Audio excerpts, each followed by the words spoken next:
Stanovnici afganistanske prestonice panično pokušavaju da se dokopaju mesta u avionima koji napuštaju zemlju. 5 ljudi poginulo je u gužvi. Talibani su preuzeli kontrolu nad predsjedničkom palatom u Kabulu i objavili da je rat u Afganistanu završen. Danas sednica Saveta bezbednosti Ujedinjenih nacija o situaciji u toj zemlji. Merkel povodom situacije u Afganistanu: prolazimo kroz teške sate. Prolazimo kroz teške sate, sada moramo da se koncentrišemo na spasavanje, poručila je nemačka kancelarka Angela Merkel povodom situacije u Afganistanu. Merkelova je na sjednici predsjedništva svoje Hrišćansko-demokratske unije ukazala da situacija na aerodromu u Kabulu pokazuje da je obezbeđenje moguće samo uz američke trupe. Kancelarka je naglasila da je odluka o povlačenju iz Afganistana doneta od strane Amerikanaca. Istakla je da je ta odluka bila doneta i iz unutrašnjopolitičkih razloga. Došlo je do domino efekta posle povlačenja snaga, konstatovala je Merkelova u prvoj izjavi vezane za situaciju u Afganistanu. Ona se osvrnula i na mogući talac izbjeglica iz Afganistana, dodajući da sada od Talibana i situacije na granicama zavisi da li će Afganistanci moći napustiti svoju zemlju. Naglasila je da je interes Nemačke da Afganistanci budu snabdeveni na licu mesta i ukazala na potrebu tesne saradnje sa Turskom. Talibani kontrolišu Afganistan, a britanski snage NATO-a se neće vraćati u borbu protiv pobunjenika, izjavio je danas britanski ministar odbrane Ben Wallace. Potvrđujem da Talibani kontrolišu Afganistan. Mislim da ne morate biti politikolog da biste uočili na čemu smo, rekao je Wallace. On je potvrdio da je na aerodromu u Kabulu vojno osigurano i da Britanija čini sve što može da evakuiše svoje državljane i Afganistance koji su povezani sa Britanijom. Naš cilj je od 1200 do 1500 odlazaka dnevno. Toliki je kapacitet naših aviona i mi ćemo održati tu dinamiku, rekao je on. Britanija je iz diplomatske četvrti u glavnom gradu preselila svoju ambasadu na aerodromu Kabulu. Na pitanje kako bi se osjećao da vidi zastavu Talibana kako se vijori iznad zgrade bivše britanske ambasade u Kabulu, Wallace je rekao: simbolično, to nije ono što je bilo ko od nas želeo. Najmanje 5 osoba poginulo je na aerodromu u Kabulu, dok su stotine ljudi pokušale nasilno da uđu u avione i napuste prestonicu Afganistana, rekli su očevici. Jedan očevidac je rekao da je video tela 5 ljudi dok su ih odvozili, a drugi da nije sasvim siguran da li su žrtve ubijene vatrenim oružjem ili su poginuli u stampedu. Američke snage na aerodromu u Kabulu ranije bile su prinuđene da pucaju vazduh kada je gomila ljudi izašla na pistu kako bi ih sprečili da se ukrcaju u vojne avione, potvrdio američki zvaničnik Reutersu. Svi komercijalni letovi sa međunarodnog aerodroma Hamid Karzai u Kabulu su suspendovani, a vlasti su pozvale javnost da ne stvara gužve.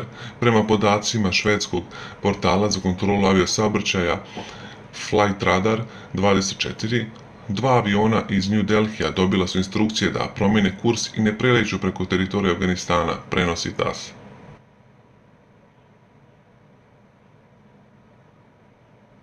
Afganistanska uprava za civilno vazduhoplovstvo saopštila je danas da vazdušni prostor iznad Afganistana sada kontroliše vojska, a AP navodi da je američka vojska, koja već kontroliše aerodrom, preuzela kontrolu i nad vazdušnim prostorom. Potvrdila je informaciju iz švedskog portala Flightradar 24, da je letelicama u preletu preko teritorija Afganistana savjetovano da se preusmere. Američke i britanske aviokompanije već su prestale da koriste vazdušni prostor nad Afganistanom nakon što su pobunjenici preuzeli kontrolu nad predsjedničkom palatom u Kabulu. Dan nakon što su Talibani ušli u Kabul, a predsjednik Ashraf Ghani napustio zemlju, nije jasno gde se on nalazi. Svetski mediji juče su prenosili različite informacije o mestu na koje se uputio avion sa Ghanijem, a spominjani su Tadžikistan, Uzbekistan i Oman. Međutim, Ministarstvo spoljnih poslova Tadžikistana saopštilo danas da avion sa predsjednikom Afganistana Ashrafom Ghanijem nije ulazio u vazdušni prostor Tadžikistana i nije sleteo na teritoriju zemlje. Navedeno je da Tadžikistan nije primio takav zahtev od afganistanske strane, prenosi RIA Novosti. Predstavnik Ministarstva spoljnih poslova Kazahstana također je saopštio da Ghani nije ni na teritoriji te zemlje, prenosi TASS. Al Jazeera je juče javila da je Ghani po ulasku Talibana u Kabul otputovao u glavni grad Uzbekistana, Taškent, ali RIA navodi da ambasada Afganistana u Uzbekistanu nema tu informaciju.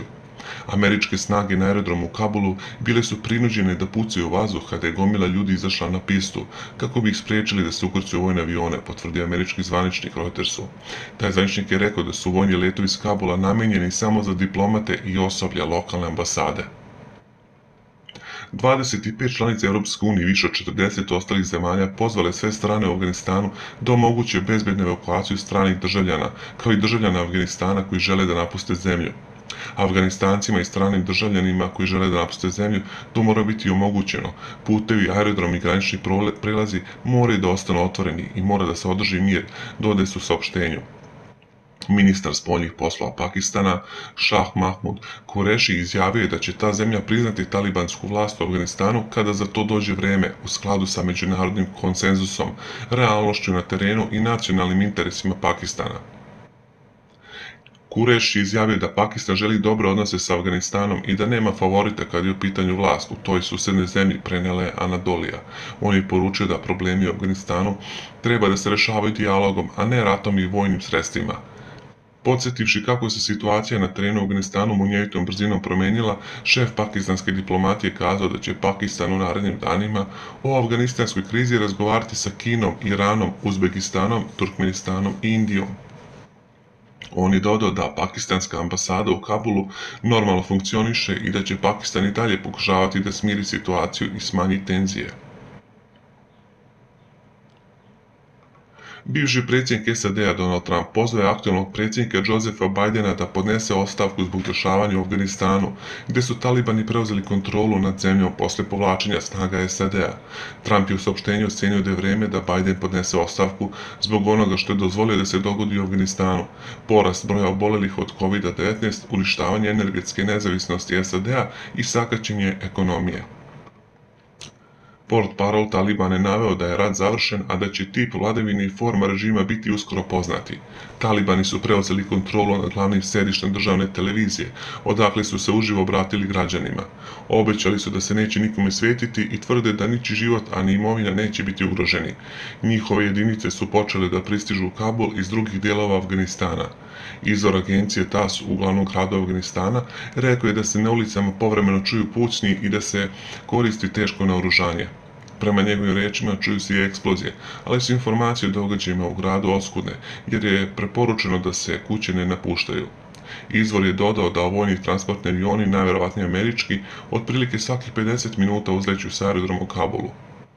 Padom Kabula okončano je prisustvo koalicije zemalja predvođenih Sjedinjenim državama u toj zemlji posle 2 decenije.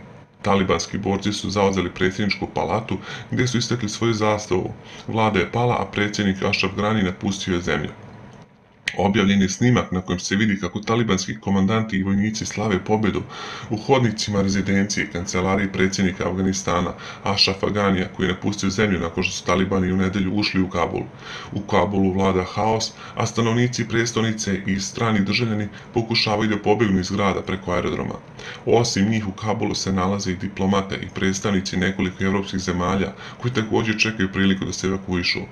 Pentagon je odobrio dodatnih 1000 vojnika da pomognu u evakuaciji američkog osoblja iz Kabula, saopštio je neminovani američki zvaničnik, čime je broj američkih vojnika koji će pomagati u izvlačenju američkih državljana i afganistanskih saradnika porastao na 6000. Savet bezbednosti Ujedinjenih nacija održat će danas sednicu posvećenu najnovijoj situaciji u Afganistanu. Sednica će biti održana u 16 časova na zahteve Estonije i Norveške.